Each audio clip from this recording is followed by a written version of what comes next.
ابن ماجہ میں یہ حدیث پاک موجود ہے، حضور علیہ الصلوۃ والسلام نے ارشاد فرمایا تمہارا باپ جو ہے نا وہ تمہارے لیے جنت کا درمیانی دروازہ ہے، تمہارا باپ تمہارے لیے جنت کا درمیانی دروازہ ہے۔ اب تم میں سے جو چاہے اسے ضائع کر دے، برباد کر دے، اپنے لیے بند کر دے، اور تم میں سے جو چاہے اس کی حفاظت کرے،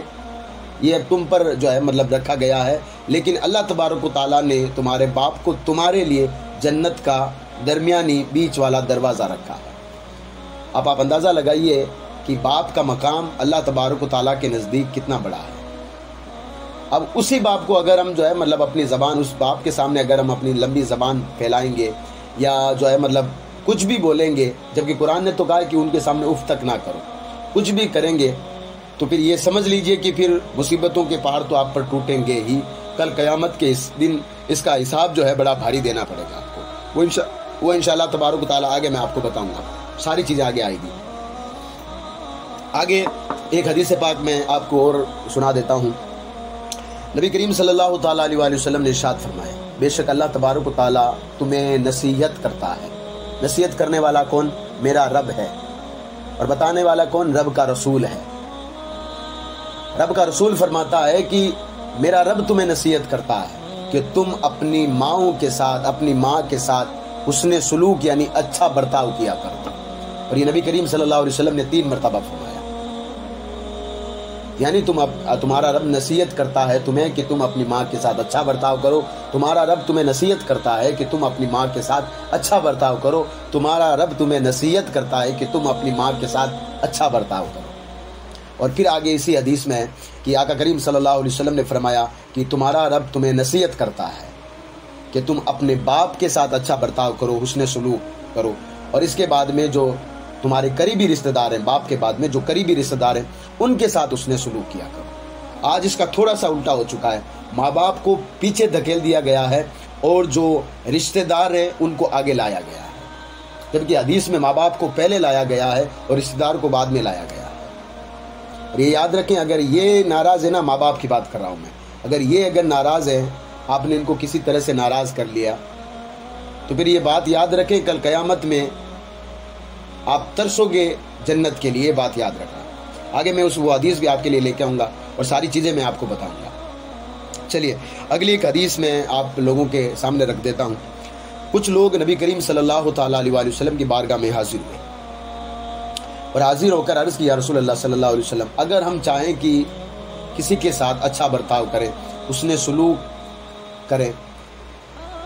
تو ہم میں سے زیادہ حقدار کون ہے؟ ہماری جو رشتہ دار ہیں ان میں سے زیادہ حقدار کون ہے؟ تو اللہ کے نبی صلی اللہ تعالیٰ علیہ وآلہ وسلم نے ارشاد فرمایا تمہاری ماں، یعنی تم جس کے ساتھ اچھا برتاؤ کرنا چاہتے ہو نا، تو سب سے پہلے تمہاری ماں ہے جس کے ساتھ تم اچھا برتاؤ کرو۔ یہ 2 مرتبہ نبی کریم صلی اللہ علیہ وسلم نے فرمایا۔ ابن ماجہ میں 538 نمبر حدیث موجود ہے۔ 2 مرتبہ فرمایا کہ اگر تم کسی کے ساتھ حسن سلوک کرنا چاہتے ہو یا اچھا برتاؤ کرنا چاہتے ہو نا، تو سب سے پہلے تمہاری ماں ہے، اس کے ساتھ تم اچھا برتاؤ کرو۔ یہ 2 مرتبہ فرمایا۔ پھر اس کے بعد فرمایا تمہارا باپ ہے، تمہارے باپ کے ساتھ تم اچھا برتاؤ کرو۔ اس کے بعد اگر تم اچھا برتاؤ کسی کے ساتھ کرنا چاہتے ہو تو وہ تمہارے قریبی رشتہ دار ہیں۔ یا میں پھر سے ایک بات لے کر آتا ہوں، ماں باپ کو پیچھے چھوڑ دیا گیا ہے اور قریبی رشتہ دار کو آگے لایا گیا ہے۔ یعنی رشتہ داروں کی قدر زیادہ کی جاتی ہے، ماں باپ کی قدر نہیں کی جاتی ہے، یہ بات یاد رکھیں۔ جب حدیث میں تو ماں باپ کو پہلے لایا گیا ہے، یہ بات یاد رکھیں، ماں باپ کو حدیث میں پہلے لایا گیا ہے۔ تو یہاں پر بھی خیال رکھیں کہ اپنے ماں باپ کو سب سے پہلے رکھیں، یہ اللہ تبارک و تعالیٰ کی بہت بڑی نعمت ہے۔ اور ایک حدیث جو کہ اب میں آپ کے سامنے جو سنانے جا رہا ہوں، یہ حدیث آپ نے بارہا سنی ہوگی، لیکن میں نے جب اس حدیث کو پڑھا تو ہر کسی کو اپنی دنیا یاد آتی ہے، ہر کسی کو اپنا بچپن یاد آتا ہے، اور پھر جو ہے مطلب گرو ہوتا ہے، اور پھر دعا نکلتی ہے اپنے والد کے لیے کہ پروردگار تو ان کی عمر میں برکتیں عطا کرنا۔ حدیث پاک میں ہے کہ اللہ کے رسول صلی اللہ تعالیٰ علیہ وآلہ وسلم ارشاد فرماتے ہیں کوئی بھی انسان اپنے باپ کا حق ادا نہیں کر سکتا۔ یہ حدیث پاک میں ہے، اللہ کے رسول صلی اللہ علیہ وآلہ وسلم ارشاد فرماتے، ابن ماجہ کی 539ویں حدیث پاک ہے یہ۔ آقا فرماتے ہیں کوئی بھی انسان ایسا نہیں ہے جو کہ اپنے باپ کا حق ادا کرے۔ آپ مجھے بتائیے اس باپ کا حق ادا کیسے کر سکو گے یار؟ جب آپ زمین پر لیٹے ہوئے تھے، آپ کو چلنا نہیں آتا تھا نا، آپ بار بار کوشش کر رہے تھے اٹھنے کی، تو آپ کو چلنا سکھانے والا آپ کا والد تھا۔ جب آپ کئی مرتبہ کسی چیز کو دیکھتے نا، سواری کا من کرتا تھا، تو وہ آپ کہتے تھے کہ مجھے یہ سواری کرنی ہے، تو وہی باپ اپنے کندھے پر بٹھا کر آپ کو سواری جو ہے مطلب خود سوار بن جایا، خود جو ہے مطلب سواری بن جایا کرتا تھا اور آپ کو سوار بنا لیا کرتا تھا۔ کیا اس کا کوئی حق جو ہے ادا کر سکتا ہے؟ آج کل کے چند جو ہے مطلب میں اگر کہوں تو اگر کسی کو برا لگے تو مجھے معاف کر دینا، چند جو ہے مطلب کنجر لوگ جو پیدا ہوئے ہیں، کنجر لوگ کا چند، وہ کہتے ہیں کہ ہمارے باپ نے ہمارے لیے کیا کیا ہے، ہم تو اپنے باپ سے جو ہے مطلب ہم نے آپ کے باپ کا حق ادا کر دیا ہے، تم اپنے باپ کا حق ادا کر دو گے؟ یہ تمہیں کس نے کہہ دیا؟ یہ تو اللہ کے رسول صلی اللہ علیہ وآلہ وسلم ارشاد فرماتے ہیں کہ کوئی بھی انسان اپنے باپ کا حق ادا نہیں کر سکتا، اور کر بھی کیسے سکتا ہے جب تمہاری زبان کچھ نہیں، تمہاری زبان کو بولنا آتا تھا نا، تب انہوں نے جو آپ کی زبان ادھر سے ادھر جا رہی تھی نا، تو انہوں نے آپ کی زبان کو صحیح طریقے سے چلنا سکھایا کہ یہ زبان یہاں چلنی چاہیے، آپ کو ادب سکھایا، احترام سکھایا، کھانے کا طریقہ آپ کو بتایا، آپ کا ہاتھ سیدھا جو ہے منہ کی طرف نہیں جاتا تھا، وہ آپ کے ہاتھ کو پکڑ کر منہ کی طرف لے جاتے تھے، پورے دن آپ کے لیے محنت مزدوری کرتے تھے اور آپ کو جوان کر دیا۔ جب آپ جوان ہو گئے تو آپ کہتے ہیں کہ میں نے اپنے باپ کا حق ادا کر دیا۔ آپ نبی کریم صلی اللہ علیہ وآلہ وسلم کی ابن ماجہ کی حدیث نمبر 539 کو پڑھیں، آقا فرماتے ہیں کوئی بھی انسان ایسا نہیں ہے جو کہ اپنے باپ کے حق کو ادا کر سکے، مگر ہاں ایک وہ شخص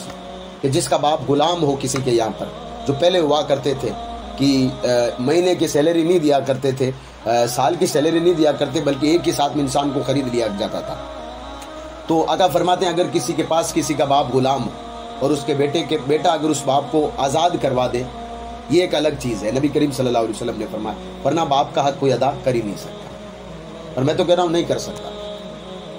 والد گرامی کا حق کوئی ادا کر ہی نہیں سکتا۔ یہ آج کل کے جو کنجر پیدا ہوئی ہے نا، جو تھوڑے سے پیسے اپنے پاس کیا جاتے ہیں، وہ کہتی ہے کہ نہیں صاحب ہمارے والد نے ہمارے لیے کیا کیا ہے، ہمارے جو ہے ہماری ماں نے ہمارے لیے کیا کیا ہے۔ آپ اپنی زندگی کو تھوڑا سا پیچھے لے جا کر کے آرام کی سانس لے کر کے سوچیں، آپ کی ماں نے اور آپ کی باپ نے آپ کے لیے کیا کیا ہے، آپ کو اپنا پتہ چل جائے گا انہوں نے کیا کیا ہے۔ آپ کو ساری چیزیں ریڈی میڈ مل رہی ہے، اس لیے آپ کو پتہ نہیں چل رہا ہے جو انہوں نے بنایا ہے نا، جس طریقے سے انہوں نے بنایا ہے، رات دن کھیت میں جو ہے مطلب دکانوں پہ یا پھر جو ہے مطلب کہیں بھی اپنا کاروبار کر کے انہوں نے جو ہے مطلب پسینہ کر کے آپ کو بڑا کیا، آپ نے جو چیز مانگی آپ کی ہر ایک جو چیز کو انہوں نے پورا، جو مانگ آپ نے رکھی اس کو پورا کیا۔ پھر بھی اگر کوئی بندہ کہتا ہے، میں اس کو کنجر کہتا ہوں،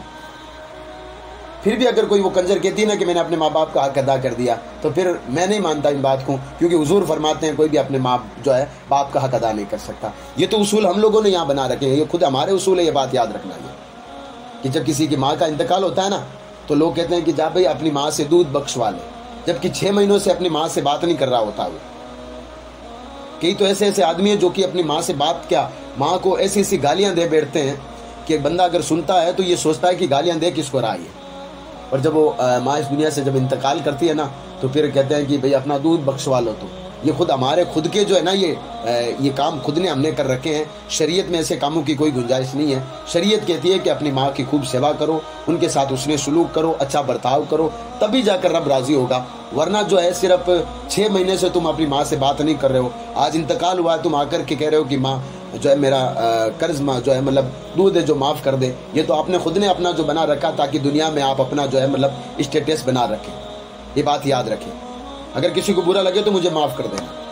اور یہ جو خاص کر یہ جو کنجروں نے کام شروع کیا نا، یہ جو کنجر لوگ ہیں بیچ کے، ہم سب کچھ کر لیں گے بس ہمارے ماں باپ نے ہمارے لیے کچھ نہیں کیا۔ تو میں چیز آپ کو بتا دیتا ہوں، اگر آپ کے ماں باپ نہیں ہوتے نا تو آپ بھی نہیں ہوتے۔ آج ان ماں باپ کو گالی دے رہے ہو نا آپ،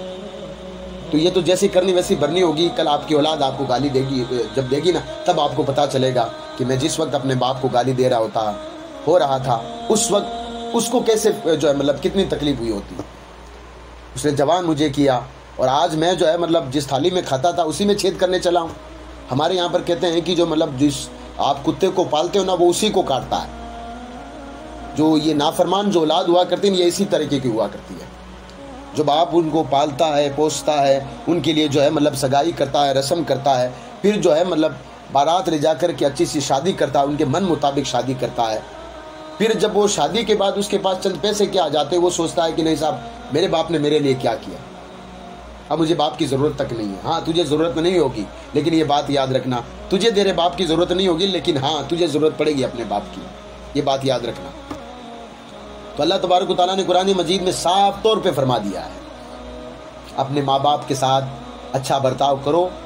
اور انہیں اف تک نہ کہو۔ اب اگر تم جو ہے مطلب اپنی زبان درازی کرو گے نا تو پھر تم جو ہے مطلب کس کے خلاف جا رہے ہو یہ تو تمہیں خود کو سوچنا پڑے گا۔